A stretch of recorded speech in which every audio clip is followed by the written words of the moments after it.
भक्ति संगीत का साथै आध्यात्मिक जागृतिको प्रवाह भक्ति सुधा। ओम श्री परमात्मने नमः।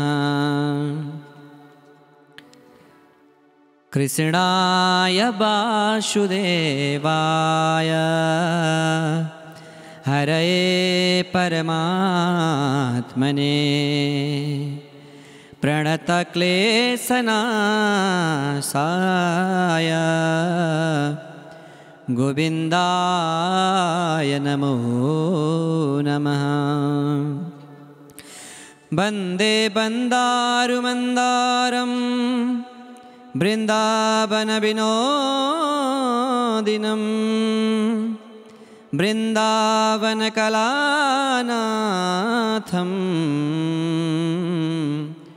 पुरुषोत्तममद्भुतम्।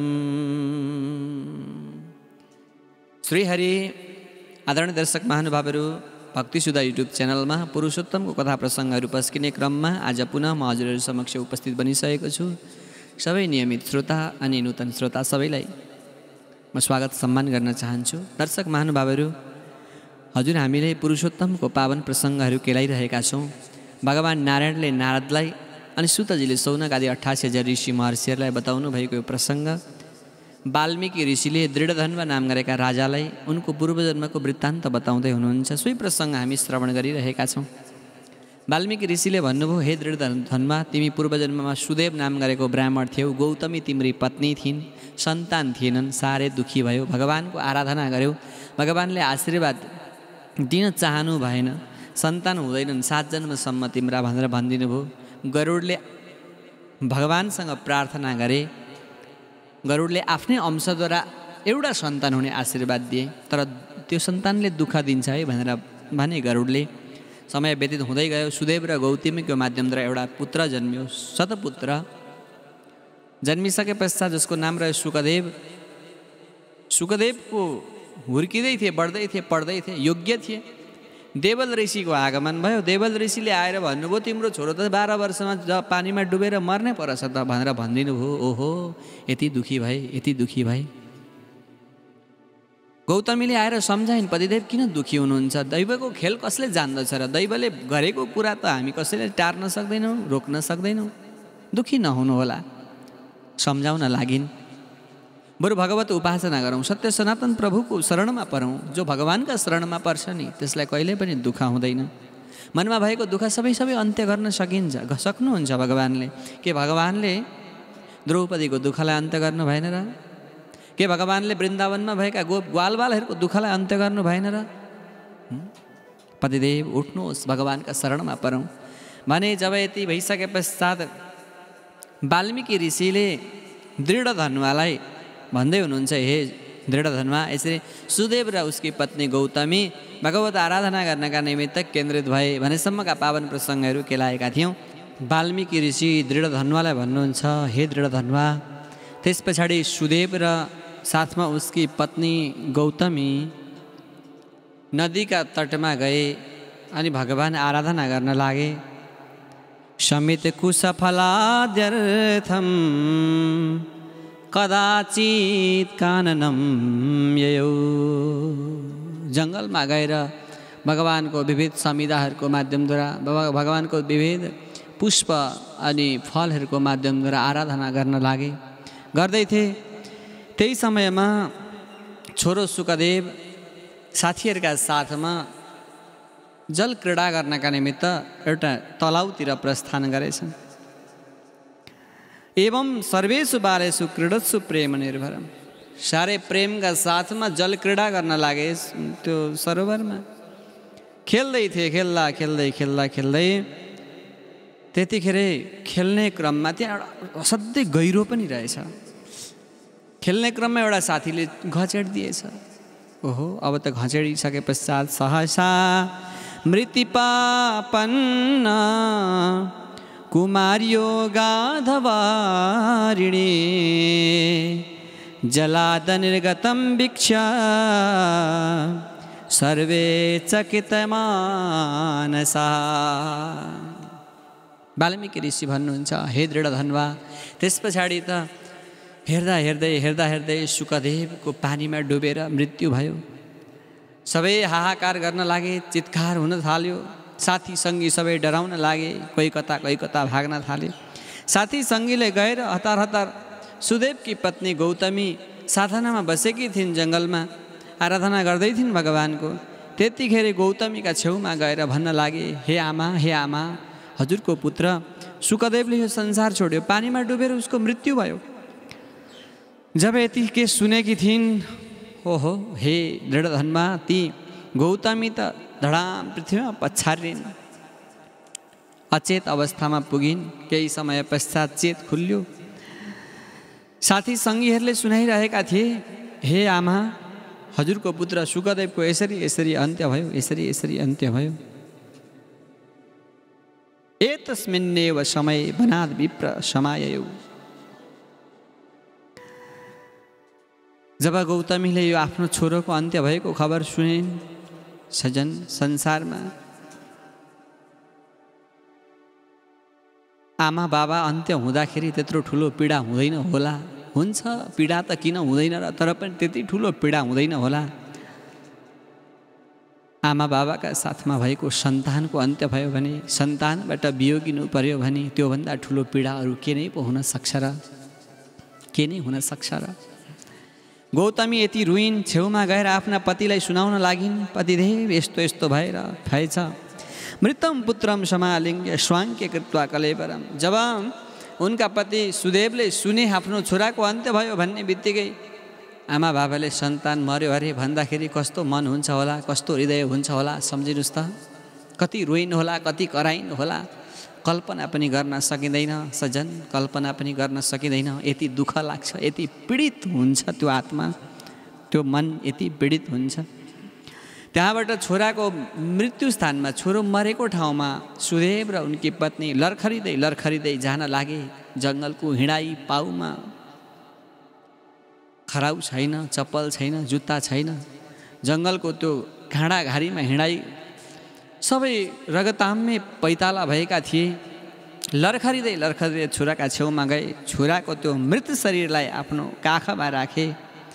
कलेवर त्यो शरीरलाई काखमा राखेर ढाको छोडेर रुन लागे। विधातासँग पुकार गर्न लागे, हे विधाता, तिमी त कति निष्ठुरी रहेछौ। थोरै पनि तिम्रो हृदयमा दया रहेनछ। यदि दया हुन्थ्यो भने सायद हामीमाथि नै यत्रो ठुलो वज्रपात गर्दैनथ्यो होला। जो निरीह छ, जो दुखी छ सजन, त्यसैलाई यस्ता अनेक प्रकारका दुःखहरू आउँदा रहेछन्, यस्ता अनेक प्रकारका पीडाहरू आउँदा रहेछन्। रुन लागे, कराउन लागे। अब त मूर्छित भए, काखमा छोरो बोकेका छन् अनि भन्छन्, वदपुत्र शुभां वाणीं मम शोक विनाशिनीं शीतलां ललितां वत्सा मनसो मोदमावह। सुदेव भन्छन्, ए बाबु उठ न, उठेर ए बाबा भन्देऊ न, ए आमा भन्देऊ न।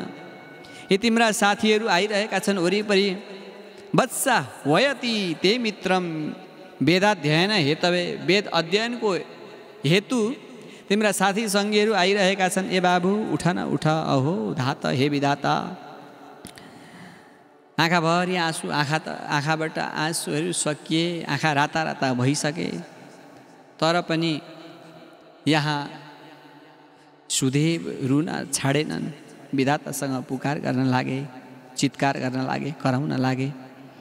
पुत्रको त्यो वियोगमा परेका ती सुदेव सन्तानलाई बोलाउँछन्, हे वत्स त्वम सकृत वाचम। तिम्रो एकचोटि मात्रै भए पनि म बाणी सुन्न चाहन्छु, तिमीले बाबा भनेको त्यो आवाज सुन्न चाहन्छु। हे छोरा, ए बाबु उठ न, उठ। हे गोविन्द, हे दामोदर, हे विष्णु, हे मुरारी, माम पाही पुत्रा नलता पतप्तम। मेरो रक्षा गर्नुहोला अनि मेरा सन्तानको रक्षा गर्नुहोला। किन यति धेरै दुःख दिनुहुन्छ, किन यति धेरै कष्ट दिनुहुन्छ। मूर्छित छोरालाई काखमा राखेर यसरी सुदेव नाम गरेका ब्राह्मण रुन्छन्, कराउँछन्। वाल्मीकि ऋषि भन्नुहुन्छ, हे दृढधन्वा, यसरी शोकमग्न भएका अवस्थामा साह्रै धेरै रोए कराए। दृढ धनमा भन्नुहुन्छ त्यस पछाडि के भयो प्रभु, के भयो? पित्वा पित्वा न तृप्तोस्मि भूयो बद तत्परम। हजुरले भन्नुभएको यो कथा त सुन्दा सुन्दा मेरो मन नै अगाएको छैन। हे ऋषि भनिदिनुहोस् त त्यस पछाडि के भयो? वाल्मीकि ऋषि भन्नुहुन्छ, बबौ वायु खरस्पर्श कम्पयन निव पर्वतान बृहल लसन महाविद्युत स्वनेना पुरयन दिशः। अनेक प्रकारका बिजुलीहरू चम्किन्छन् त्यही समयमा। असाध्यै ठुलो वर्षा हुन लाग्यो, यति ठुलो पानी पर्न लाग्यो, लगातार वर्षा भइरह्यो, पृथ्वी जलमय हुन लागिन्। त्यस्तो अवस्था भयो। कैयौँ 1 महिना व्यतीत भयो, तर पनि यिनको शोक अन्त्य भएन। सन्तानलाई सन्निधिमा राखेका छन्, रुन्छन्, कराउँछन्। पत्नी रुन्छन् एकातिर, पति रुन्छन् अर्कातिर। विधातासँग पुकार गर्छन्, दैवले के पो गरिदिनु छ र? यो संसारमा जो जति दिनका लागि लिएर आएको हुन्छ त्यति दिन नै त हुँदो रहेछ नि। दर्शक महानुभावहरू, तपाईँ हाम्रो पनि कहिले कहाँ कतिखेर हुने हो कसैलाई थाहा छैन। ईशुदेवका छोराको त्यस्तै भयो। अजानतोपि तस्यासिद पुरुषोत्तम सेवनम। ओहो, त्यतिखेर त त्यो 1 महिनाको समय त नजान्दा नजान्दै अधिक मासको समय आएको रहेछ, थाहा थिएन। तर 1 महिनासम्म पानीमा भिजेर शोकमग्न अवस्थामा केवल उनीहरू भोकै बसेको त भगवानको सेवा भएछ। त्यतिखेर भगवान पुरुषोत्तम भगवान त्यहाँबाट प्रकट हुनुभयो। त्यहाँबाट प्रादुर्भूते जगन्नाथे विलीना धनराजय। त्यहाँबाट भगवान नारायण श्रीहरि पुरुषोत्तम भगवान प्रकट हुनुभयो। भगवान प्रकट भएर भन्नुहुन्छ, भो भो सुदेव धन्योसी, तिमी त धन्य रहेछौ हे सुदेव, भाग्यवान साम्प्रतम भवान। तपाईँ त भाग्यमानी हुनुहुँदो रहेछ। उठ्नुहोस्, यो भुवनत्रयमा यो जगतमा तपाईँ जतिको उपासना गर्ने कोही पनि मैले देखेको छैन। तपाईँ त त्यस्तो उपासक हुनुहुँदो रहेछ। उठ्नुहोस् उठ्नुहोस् भनेर भगवान हरिले जब यसरी ती सुदेवलाई उठाउनु भयो, जागृति गराउनु भयो, उठ जाग। यहाँ यो कथाद्वारा हामीलाई यो बोध हुन्छ, कहिले पनि जीवात्मा सुसुप्त अवस्थामा रह्यो भने केही पनि प्राप्त गर्न सकिँदैन। भगवानले नित्य भन्नुहुन्छ, उत्तिष्ठ जाग्रत, उठ तिमी जाग। जबसम्म जाग्छौ तबसम्म तिमीले सब कुरा प्राप्त गर्न सक्दछौ। यदि जाग्न सकेनौ भने तिमीले केही पनि प्राप्त गर्न सक्दैनौ। त्यही भएर उठ जाग। भगवान कृष्ण आशीर्वाद दिँदै भन्नुहुन्छ, उठ। अत परम न सन्देहस्तव पुत्रोद्भवं सुखम मया यम ते सुतो दत्त प्रसन्नेन द्विजोत्तम। भगवान श्रीहरि भन्नुहुन्छ, हे सुदेव, अब उपरान्त यहाँदेखि उता तपाईँलाई यो पुत्र सुख प्राप्त हुनेछ, किन चिन्ता गर्नुहुन्छ? यहाँ एउटा इतिहास सुनाउनु भयो, साह्रै सुन्दर इतिहास छ। यो म इतिहास तपाईँलाई म सुनाउँछु। मार्कण्डेयन मुनिना पुरा प्रोक्तम रघुम नृपम। यहाँ भगवान श्रीहरिले सुदेवलाई भन्नुभयो, मार्कण्डेय मुनिले रघु नाम गरेका राजालाई बताउनु भएको थियो। यो एउटा इतिहास, म त्यो इतिहास सुनाउँछु। पुरा मुनीश्वर कश्चिद धनुर्नामा महामना पश्यन् पुत्रादि निर्दग्धान लोकान्दीन मना। अब धेरै अगाडिको कुरा हो। एकजना धनुष नाम गरेका मुनि रहन गएका थिए। मुनीश्वर साह्रै ठुला, ध्यानी, तपस्वी, साधकी, त्यस्ता।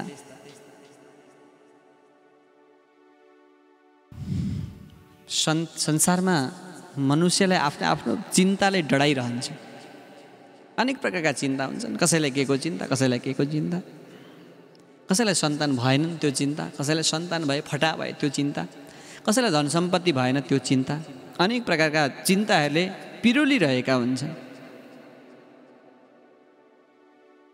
एक दिन के भएछ भने ती धनुषले यिनका सन्तान भएनन्। यिनले भगवान नारायणसँग आराधना गरे, उपासना, भगवत चिन्तन गर्न लागे। भगवत चिन्तन गर्दै गर्दै लामो समय व्यतीत भयो। लामो समय व्यतीत भएका समयमा देवी देवताहरू यिनको आराधनादेखि सन्तुष्ट भएछन्। यसरी देवताहरूले दिव्य हव्य उपासना गरे यी धनुषले। देवताहरूले यिनलाई आशीर्वाद दिनका निमित्त उपस्थित भए। धनुषले भने मलाई यदि साँच्चै आशीर्वाद दिनुहुन्छ भने कहिल्यै नमर्ने त्यस्तो सन्तान दिनुहोला भनेर भने। देवताहरूले भने ओहो संसारमा सबैले मर्नुपर्छ, हामीले त एक दिन मर्नुपर्छ भने कहिले नमर्ने पुत्र कसरी प्रदान गरौँ, त्यो त हुन सक्दैन। धनुषले भन्नुभयो त्यसो भने यो नजिकै रहेको जो पर्वत हो, जुन दिन यो पर्वत अन्त्य हुन्छ अर्थात् यो सकिन्छ त्यसै दिन मेरो छोरो पनि सकियोस्, त्यत्रो लामो आयु दिनुहोस्। देवताहरूले आशीर्वाद दिनुभयो, तथास्तु। समय बित्दै गयो, यिनका एउटा सन्तान भयो। सन्तान त भयो तर असाध्य फटा भयो। समय बित्दै गयो, युवा अवस्थामा प्रवेश गर्यो यी धनुषका सन्तान। एक दिनको कुरा हो, महिष नाम गरेका एकजना ऋषि थिए, सन्त, भगवानको आराधना गर्दै थिए। त्यतिखेर गएर यी धनुषका छोराले शालग्राम भगवानको सेवा गरिरहेका बेलामा विध्वंस गरेछ। अनेक प्रकारका नराम्रा कर्महरू गर्यो। ऋषि महर्षिहरू साह्रै दुःखी भए। त्यसै क्रममा यो किन यस्तो, किन मर्दैन, श्राप गरे मर्दैन, किन मर्दैन भनेर खोजी गर्दाखेरि त्यस्तो आशीर्वाद दिएको थाहा पाए। त्यस पछाडि ती महिष नाम गरेका ऋषिका शरीरबाट अनेक प्रकारका राँगाहरू, महिषहरू उत्पन्न गराए। ती राँगाहरूले सिङको माध्यमद्वारा त्यो पहाड पर्वतलाई चकनाचुर बनाए। जब चकनाचुर अन्त्य भयो त पहाडको अन्त्य हुने बित्तिकै यी ऋषिका छोराको पनि अन्त्य भयो। ऋषि दुवैले अन्त्य हुनु पर्यो। यहाँ भगवान् नारायण भन्नुहुन्छ, भगवान् श्रीहरिले ते सुदेवलाई भन्नुभयो, हे सुदेव, त्यस कारणले छोरोप्रति मोह जागृति गराएर ती ऋषिले जसरी आफ्नो जीवनलाई अन्त्य गर्नु पर्यो त्यसरी सन्तानप्रति समर्पित आफ्नो जीवन समर्पण गर्न हुँदैन। यति धेरै मोहलाई जागृति गराउनु हुँदैन, सांसारिक मोह होइन, ईश्वरप्रतिको मोहलाई जागृति गराउनुहोस् भनेर सुदेवलाई भगवान् नारायणले सम्झाउनु भयो। यहाँ वाल्मीकि ऋषि भन्नुहुन्छ,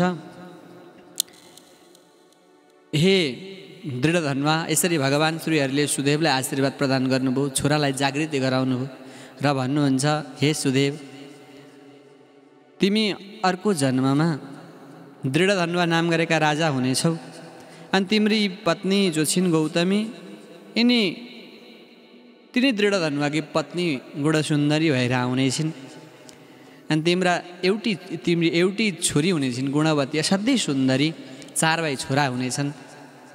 तिमीले यो पुरुषोत्तम भगवानको सेवा गरेका कारणले गर्दाखेरि तिमीले वैभव प्राप्त हुनेछ, सुखशैल आनन्द प्राप्त हुनेछ, असाध्यै धेरै वैभवलाई प्राप्त गर्नेछौ भगवान् पुरुषोत्तमको सेवा गरेका कारणले गर्दाखेरि।